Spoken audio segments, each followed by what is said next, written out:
नमस्कार, आप सभी का स्वागत है हमारे इस खास शो डॉक्टर स्टॉक में और मैं हूं आपके साथ अनीशा दीक्षित। उम्र बढ़ने के साथ साथ हमें कई बीमारियों का खतरा बना रहता है।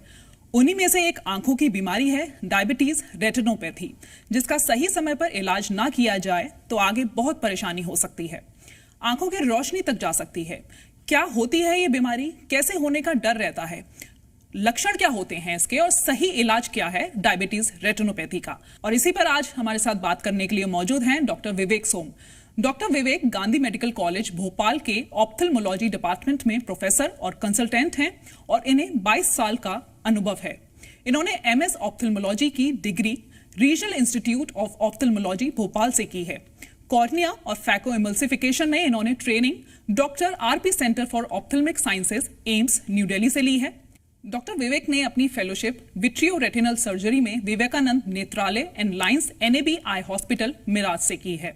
साथ ही होंगे doctor Santosh Singh Patel. Doctor Santosh Vivekananda eye hospital and research centre Raipur के VR कंसल्टेंट और डायरेक्टर हैं। इन्होंने अपनी MBBS और MS ऑप्थेल्मोलॉजी की degree JNM medical college Raipur से की है। फैको एमल्सिफिकेशन और एडवांस कैटरेक्ट सर्जरी में ट्रेनिंग लक्ष्मी आई इंस्टीट्यूट मुंबई से ली, जहां इन्होंने डॉक्टर हल्दीपुरकर के अंडर काम किया। डॉक्टर संतोष सिंह पटेल को 2007 में अपने research work retinoblastoma genetic study के लिए best paper award young researchers मिला और इन्हें छत्तीसगढ़ स्टेट ऑप्थेल्मोलॉजिकल सोसाइटी से 2012, 15 और 18 में CSOS प्रेसिडेंट्स अवार्ड मिला। ऑप्थेल्मोलॉजी में इनके आउटस्टैंडिंग कॉन्ट्रीब्यूशंस के लिए JNM medical college and doctor BRAM hospital Raipur में एक्स विट्रियो रेटिना सर्जन भी रहे हैं। साथ ही होंगी डॉक्टर सोनल पालीवाल। डॉक्टर सोनल सेवा सदन आई हॉस्पिटल भोपाल के रेटिना डिपार्टमेंट की हेड हैं। इन्होंने MBBS, DNB और FVRS की है और इन्हें ऑप्थेल्मोलॉजी में 6 साल का अनुभव है। ये अभी सेवा सदन आई हॉस्पिटल भोपाल में रेटिना डिपार्टमेंट की हेड हैं। साथ ही होंगे doctor Pratik Mahajan. Doctor Pratik Mac retina eye hospital Indore के डायरेक्टर और रेटिना कंसल्टेंट हैं। इन्होंने MBBS, MS और FVRS फेलोशिप में विट्रियो रेटिना किया है। इनके पास 15 साल का काफी अनुभव है और ये ऑप्थेल्मोलॉजी के फील्ड में एक हाईली स्किल्ड प्रोफेशनल हैं। साथ ही होंगे डॉक्टर सचिन बरहनपुरकर, दृष्टि नेत्रालय एंड रेटिना सेंटर इंदौर के डायरेक्टर हैं। इन्होंने ऑप्थेल्मोलॉजी में MS और DNB किया है। ये पहले ग्लोबल हॉस्पिटल अब्बू रोड में रेटिना कंसल्टेंट और SAIMS मेडिकल कॉलेज इंदौर में एक्स असिस्टेंट प्रोफेसर भी रहे हैं। आप सभी का बहुत बहुत स्वागत है हमारे इस खास शो में। डॉक्टर विवेक, सबसे पहला सवाल मैं आपसे जानना चाहूंगी, डायबिटिक रेटिनोपैथी क्या होती है? डायबिटिक रेटिनोपैथी डायबिटीज़ के कारण होने वाली रेटिना में खराबी को डायबिटिक रेटिनोपैथी कहते हैं। रेटिना हमारे आँख के पीछे जो एक सेंसर के जैसी चीज़ होती है जो रोशनी को पकड़ के उसे सिग्नल बनाती है और उसे दिमाग में भेजती है जहाँ हमें दिखाई देता है। डायबिटीज़ के कारण इस रेटिना के ऊपर जो खून की नलियाँ होती है उनमें खराबी आ जाती है, जिससे नज़र को नुकसान होता है और मरीज़ को देखने में परेशानी होती है और एडवांस स्टेजेस में रोशनी जाने की भी संभावना रहती है। डॉक्टर संतोष, आप बताइए डायबिटीज से रेटिनोपैथी कैसे होती है? डायबिटीज एक ऐसी बीमारी है जिसमें हमारे शरीर में ब्लड शुगर का लेवल बढ़ जाता है और बेसिकली इसके कारण से हमारे शरीरों में जो स्मॉल वेसल्स होती हैं, छोटी वेसल्स जिसमें खून सप्लाई होता है, उन वेसल्स में खराबी आना चालू होती है। ये वेसल्स हमारी किडनी में भी होती हैं, आँख में भी होती हैं और सारे ऑर्गन्स में होती हैं। So because of this reason या बोलें जिसके कारण से डायबिटीज़ के कारण से शरीर के सारे अंगों में खराबी चालू होती है और उसमें एक अंग हमारा आँख है जिसमें रेटिना में ये पतली वेसल्स होती हैं और उनमें खराबी होने के कारण से डायबिटिक रेटिनोपैथी होती है। अब डायबिटीज़ के पेशेंट्स को समटाइम्स हाइपरटेंशन या ब्लड प्रेशर की बीमारी या कोलेस्ट्रॉल ज़्यादा होने की बीमारी भी होती है और इसके कारण से डायबिटिक रेटिनोपैथी या वेसल की खराबी की बीमारी और ज़्यादा बढ़ जाती है। जिन पेशेंट्स में डायबिटीज़ अच्छे से कंट्रोल नहीं रहता, लंबे समय तक अनकंट्रोल्ड डायबिटीज़ या लंबे समय तक high blood pressure, high blood sugar रहता है, उन पेशेंट्स में डायबिटिक रेटिनोपैथी होने के चांसेस बहुत ज़्यादा रहते हैं और जल्दी डायबिटिक रेटिनोपैथी डेवलप होती है। डॉक्टर सोनल, आपसे जानेंगे डायबिटिक रेटिनोपैथी के टाइप्स क्या क्या होते हैं? देखिए, डायबिटिक रेटिनोपैथी धीरे धीरे करके स्टेजेस में प्रोग्रेस होती है। शुरुआती स्टेज में इसे हम नॉन प्रोलिफरेटिव डायबिटिक रेटिनोपैथी कहते हैं, जिसमें कई बार मरीज़ों को कोई दिक्कत नहीं होती है, कोई समस्या नहीं होती है, और जब तक हम आँखों की प्रॉपर जांच ना कर लें या रेटिना स्क्रीनिंग ना कर लें, हमें कई बार नहीं पता चलता है कि पेशेंट को डायबिटिक रेटिनोपैथी है या नहीं है। फिर ये धीरे धीरे प्रोग्रेस होकर एडवांस स्टेजेस में प्रोग्रेस होती है, जिसको हम प्रोलिफरेटिव डायबिटिक रेटिनोपैथी कहते हैं। इसमें आँखों के अंदर नई ब्लड वेसल्स फॉर्म होती हैं, जिसमें से आँखों के अंदर ब्लीडिंग हो जाती है या खून जमा हो जाता है, जिसकी वजह से कई बार पेशेंट्स को एकदम से दिखाई देना बंद हो जाता है या आँखों के सामने छोटे छोटे काले धब्बे आते हैं, जिसको हम फ्लोटर्स कहते हैं। एक प्रकार इसका डायबिटिक मैकुलर इडीमा भी होता है, जिसमें आँखों के पर्दों पे सूजन आ जाना या कहें कि पानी जमा हो जाना होता है, उसे हम डायबिटिक मैकुलर इडीमा कहते हैं। डॉक्टर प्रतीक, आप बताइए डायबिटिक रेटिनोपैथी के सिम्टम्स क्या होते हैं? कई बार डायबिटिक रेटिनोपैथी के सिम्टम्स नहीं होते हैं, यानी कि पेशेंट को कोई भी इस तरह के सिम्टम्स नहीं होते हैं, लेकिन रूटीन में जब डायबिटोलॉजिस्ट हमारे पास चेकअप के लिए भेजते हैं तो हम देखते हैं कि उसमें अच्छी खासी एडवांस डायबिटिक रेटिनोपैथी हो रही है। कई बार जब डिसीज एडवांस हो जाती है, ऐसे केसेस में पढ़ने में अक्षरों का आड़ा तिरछा दिखाई देना या आंखों के आगे काले काले धब्बे आना या एडवांस्ड कंडीशन में पूरी तरह विजन लॉस और कई बार कुछ केसेस में तो इवन आंखों में दर्द, ये डायबिटिक रेटिनोपैथी के सिम्टम्स हो सकते हैं। डॉक्टर सचिन, आपसे जानना चाहेंगे डायबिटिक रेटिनोपैथी के लिए कौन कौन से डायग्नोसिस टेस्ट हैं? क्योंकि डायबिटीज एक गंभीर बीमारी है जिसका असर रेटिना के ऊपर होता है, जिसके अंदर रेटिना के अंदर जो खून की नसें होती है उसमें से रक्तस्राव होता है, जिसकी वजह से सूजन आना या ब्लीडिंग होने की संभावना रहती है। तो ये पूरा पर्दे की स्थिति समझने के लिए दो तरह की जांचें हम लोग करते हैं, जिसको एक होती है एंजियोग्राफी और दूसरा होता है ओसीटी। एंजियोग्राफी एक पुरानी तकनीक है जिसके अंदर पेशेंट के हाथ के नस के अंदर एक इंजेक्शन लगाया जाता है और फिर पर्दे के फोटो लिए जाते हैं, जिससे सारी जानकारी मिलती है, जैसे कि कहाँ कहाँ लीकेज हो रहा है, कहाँ से ब्लीडिंग हो रहा है, कहाँ सूजन है और आगे अपने को ट्रीटमेंट करने के लिए क्या करने की जरूरत है। तो ये हो गया एंजियोग्राफी। दूसरा होता है ओसीटी। इसके अंदर हमें किसी भी तरह का कोई इंजेक्शन लगाने की आवश्यकता नहीं पड़ती है। मरीज को मशीन के ऊपर बिठाया जाता है और उसके पर्दे का स्कैनिंग होता है। आँख के अंदर पर्दे के अंदर जो 10 लेयर्स होती है उसका स्कैनिंग होता है पर्दों का, ताकि उसमें ये पता लगता है कि पर्दे में कितनी सूजन है, कहाँ पे सूजन है, कहीं पर्दा खसक तो नहीं गया है।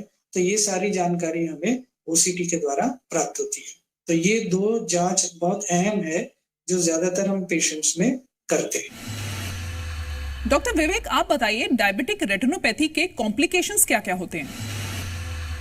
जैसा कि डॉक्टर सोनल ने बताया कि डायबिटिक रेटिनोपैथी में इनिशियल जो चेंजेस होते हैं उसमें ज़्यादा मरीज़ को परेशानी नहीं होती है। जब कॉम्प्लिकेशंस होने शुरू होते हैं तब मरीज़ को देखने में दिक्कत आती है। यह बेसिकली डायबिटीज़ के कारण जो खून में शक्कर बढ़ी रहती है उससे खून की नलियों में खराबी आती है। जब इन खून की नलियों में खराबी आती है तो रेटिना के अलग अलग हिस्सों में खून की सप्लाई बंद हो जाती है, जिससे एक विशेष प्रकार का केमिकल बनना शुरू होता है जिसे वैस्कुलर एंडोथेलियल ग्रोथ फैक्टर बोलते हैं। जब यह केमिकल बनने लगता है तो ये जो खून की नलियाँ जहाँ ठीक होती है वहाँ से गलत तरीके से खून की नलियों को बनने के लिए प्रमोट करता है और इनसे कॉम्प्लिकेशन शुरू होते हैं। तो जो सबसे पहला कॉम्प्लिकेशन होता है इन गलत तरीके से खून की नलियों के बने होने पर, वह होता है ब्लीडिंग होना। यह ब्लीडिंग अगर कम मात्रा में होती है तो मरीज़ को कुछ फ्लोटर्स या ब्लैक स्पॉट्स दिखते हैं, आँख के सामने काले जाले जैसी चीज़ें या धब्बे दिखते हैं। पर यह जब ज़्यादा मात्रा में होती है तब इस विट्रियस हेमरेज के कारण मरीज़ को दिखना बंद भी हो जाता है। अब ये जो विट्रियस हेमरेज या जो ब्लीडिंग आँख के अंदर हुई है, यह 3 तरह के कोर्स को ले सकती है। एक, यह स्वतः अपने आप छट जाए। अगर ऐसा होता है तो मरीज़ को वापस ठीक दिखने लगता है। दूसरा, यह छटे नहीं और अपनी जगह बना रहे, ऐसी स्थिति में हमें ऑपरेशन करना पड़ता है। तीसरी स्थिति ऐसी होती है कि जब ये छट जाता है और फिर थोड़े दिनों बाद फिर से वापस होता है, मतलब रिकरेंट विट्रियस हेमरेज होता है, रिकरेंट ब्लीडिंग्स होती हैं। ऐसी स्थिति में रेटिना में जहाँ पे ये खून की नलियाँ होती हैं वहाँ पे खिंचाव डेवलप होता है और दूसरा कॉम्प्लिकेशन डेवलप होता है जो कि एडवांस स्टेजेस की तरफ ले जाता है। इसे ट्रैक्शनल रेटिनल डिटैचमेंट बोलते हैं, मतलब रेटिना अपनी जगह से खिंच के उखड़ने लगता है। यह एक एडवांस स्टेज है और इसका मैनेजमेंट डिफिकल्ट होता है। जब यह खिंचाव पर्दे के बीच के हिस्से में, जो कि मैक्युला या अच्छा देखने वाला हिस्सा होता है, जब उसको इन्वॉल्व कर लेता है तो ऑपरेशन करना एक मजबूरी बन जाती है। और ये ऑपरेशन जो होते हैं ये काफ़ी जटिल होते हैं और इनका रिजल्ट आज के समय में इंस्ट्रूमेंटेशन बहुत अच्छे होने के कारण अब तो रिजल्ट काफ़ी ठीक होने लगे हैं, लेकिन फिर भी अनप्रेडिक्टेबल होता है और कई लोगों की रोशनी जाने की भी संभावना रहती है। तीसरा मेजर कॉम्प्लिकेशन जो होता है वो होता है ये जो केमिकल्स बन रहे थे जो vascular endothelial growth factor chemical, यह जब आइरिस के ऊपर जो आगे की तरफ झिल्ली होती है उसके ऊपर खून की नलियों को बनाना लगता है, जिसे नियोवैस्कुलराइजेशन ऑफ आइरिस और नियोवैस्कुलराइजेशन ऑफ एंगल कहते हैं। तो यह एक ऐसी स्थिति उत्पन्न करता है जिसे हम ग्लोकोमा कहते हैं या नियोवैस्कुलर ग्लोकोमा कहते हैं। इसमें आँख के अंदर से पानी निकलने का रास्ता जाम होने लगता है और आँख का प्रेशर बढ़ने लगता है। यह एक बहुत ही जटिल कंडीशन है, इसका मैनेजमेंट बहुत मुश्किल होता है और ज़्यादातर लोगों की रोशनी काफ़ी सिवियरली अफेक्ट होती है और कुछ लोगों की आंखों की रोशनी पूर्णतः चली भी जाती है। तो यह 3 मेन कॉम्प्लिकेशंस होते हैं जो डॉक्टर सोनल ने बताया। डायबिटिक मैकुलर एडिमा वह एक कॉम्प्लिकेशन भी माना जा सकता है, पर बेसिकली वो रेटिना के बीच के हिस्से को अफेक्ट करता है और रोशनी को धुंधला करता है, पर इससे रोशनी जाती नहीं है, आंखों की रोशनी अफेक्ट होती है।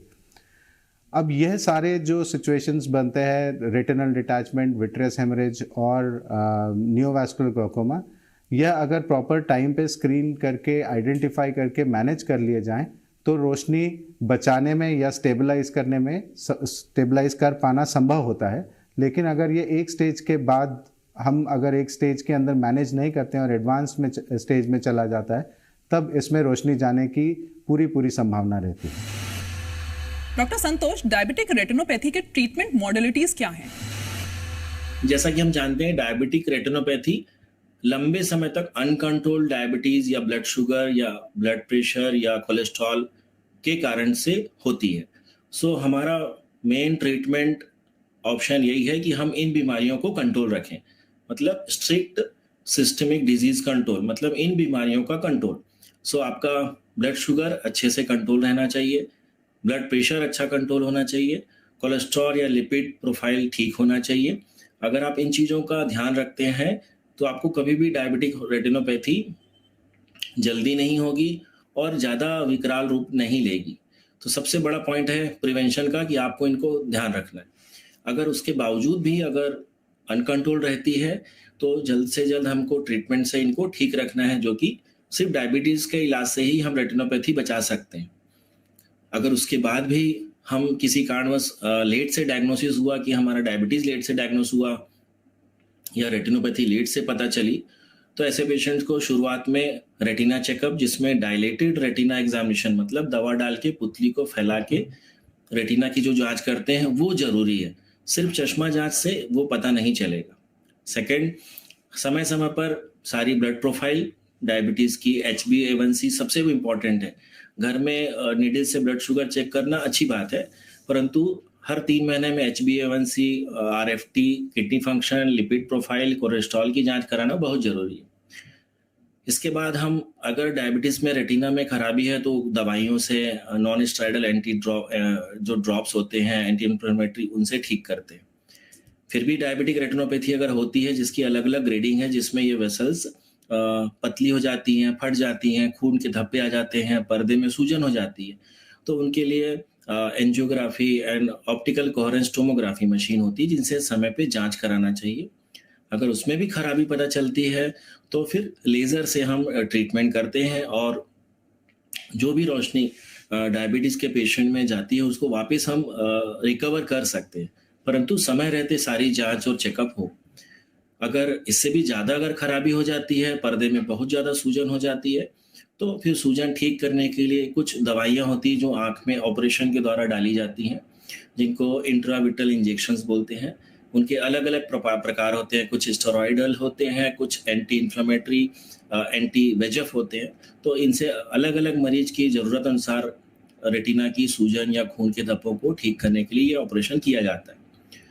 अगर इन सब से कंट्रोल है तो बड़ा अच्छा है, लेकिन समय पे जांच फिर भी ज़रूरी है। अगर किसी मरीज की ज़्यादा लेट हो गया तो ये वेसल्स फट जाती हैं और उससे पर्दे में खून या विट्रस कैविटी में खून भर जाता है।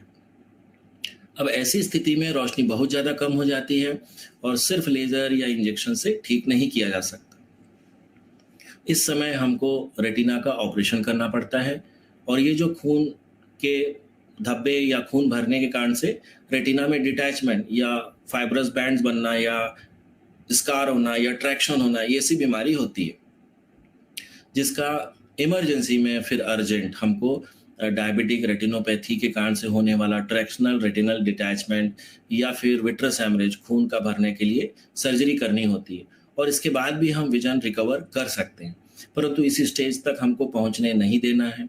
हमेशा ध्यान रखना, अगर आप सिस्टमिक कंट्रोल करेंगे डायबिटीज़ का, ब्लड प्रेशर और कोलेस्ट्रॉल का, तो हम इतनी आखिरी स्टेज तक पहुंचने से हमेशा बच जाएंगे। डॉक्टर सचिन, आप बताइए डायबिटिक रेटिनोपैथी के जनरल रिकमेंडेशंस क्या हैं? देखिए, डायबिटीज एक लाइफस्टाइल डिसऑर्डर है, या तो कहें कि जीवन शैली में कुछ ऐसी अनियमितता है जिसकी वजह से डायबिटीज हो जाता है। तो हम अगर हमारी जीवन शैली को सुधार सकते हैं तो इससे हमें काफी हद तक फायदा हो सकता है। जैसे कि सेडेंट्री लाइफ, यानी कि आसान जीवन जीने की जो आदत हो जाती है ना, जिसमें हम कसरत नहीं करते हैं, हार्ड वर्क नहीं करते हैं, ऐसे मरीजों में डायबिटीज होने और डायबिटीज बढ़ने की संभावना ज्यादा रहती है। तो ऐसे इसीलिए कसरत का यानी एक्सरसाइज का हमारे जीवन में बहुत महत्व है और ये भी हमने पाया गया है कि कसरत करने वाले व्यक्तियों में रक्तस्राव यानी ब्लीडिंग होने की चांसेस काफी कम हो जाते हैं। दूसरा है, डाइट के ऊपर बड़ा ध्यान रखना चाहिए। उसके लिए बेहतर यही रहेगा कि हर मरीज अपने डाइटिशियन की राय लेके उसके अनुसार ही अपना भोजन स्वीकार करे। तीसरा है धूम्रपान। धूम्रपान के अंदर आंखों के अंदर की जो पर्दे के अंदर की जो छोटी छोटी नसें होती हैं वो सिकुड़ जाती हैं, तो इसकी वजह से डायबिटीज के ऊपर का जो ऑलरेडी इफेक्ट हो चुका है वो और कई गुना बढ़ जाता है।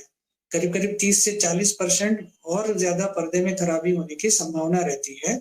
इसलिए धूम्रपान तो बिल्कुल ही वर्जित रहना चाहिए। चौथा है शराब का सेवन, क्योंकि शराब की वजह से भी जो खून का अंदर के जो शुगर लेवल्स हैं वो काफी ऊपर नीचे हो जाते हैं, तो इसलिए शराब का सेवन भी बिल्कुल प्रतिबंधित हो जाना चाहिए हर डायबिटीज के मरीज को।